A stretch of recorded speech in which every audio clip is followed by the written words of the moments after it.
Mesdames, Messieurs, bonjour et bienvenue dans La Vraie Mission. Au sommaire, aujourd'hui, nous aborderons au débat du jour le sommet européen de Bruxelles qui s'est terminé avec une proposition de nouveaux traités à 27. Cependant, la Grande-Bretagne a décidé de faire cavalier seul. En milieu d'émission, Buzz viendra nous faire partager, comme d'habitude, ses meilleurs buzz du net. Et pour finir avec le fait du jour sur la question des fusils à pompe dans la police, proposée par Nicolas Sarkozy comme solution suite à la mort d'un policier de 37 ans dans la fusillade de Vitrolles. Mais tout de suite, ne quittez pas, c'est le générique.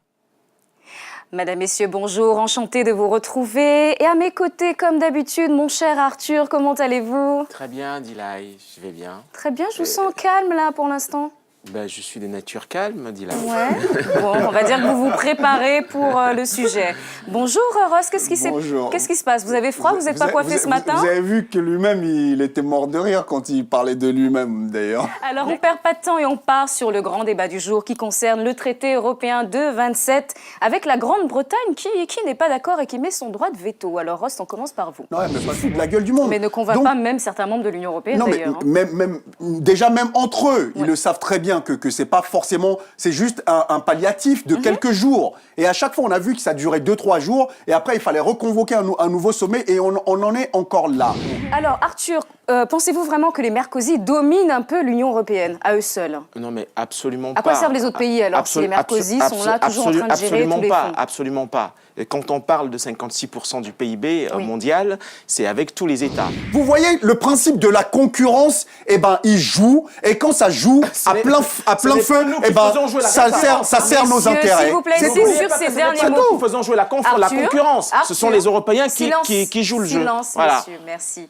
Et nous allons retrouver Buzzmaster pour un petit moment de sourire et de détente parce que là, l'ambiance est un peu tendue. Donc, on a besoin de se détendre. Buzzmaster, comment allez-vous? Ça va, je vais très bien et vous? C'est quoi ça? Ça y est, vous êtes le 25 décembre, vous? Non, mais en fait, je vous montre en fait que c'est l'esprit de Noël qui m'habite. Ah, d'accord. Alors, ça serait bien si l'esprit de Noël habitait mes collaborateurs et chroniqueurs préférés, bien sûr. Je suis sûr que c'est le cas. Mais ils ne le montrent pas, c'est tout, c'est des timides. Oui, oui, ils extériorisent pas leurs émotions, effectivement. Alors, votre première vidéo. Et nous, on continue sur le fait du jour qui concerne la proposition de Nicolas Sarkozy pour équiper la police de fusils à pompe. Alors, Rost, on commence par vous, vu que vous êtes, entre guillemets, la racaille. Voilà, exactement. Voilà, c'est moi, j'incite à la haine. Allons tous à la guerre. La BAC, la brigade anticriminalité. Oui, parce qu'il faut préciser que c'est pas toute la police, c'est uniquement la BAC. Ils veulent armer la BAC de fusils à pompe. Voilà.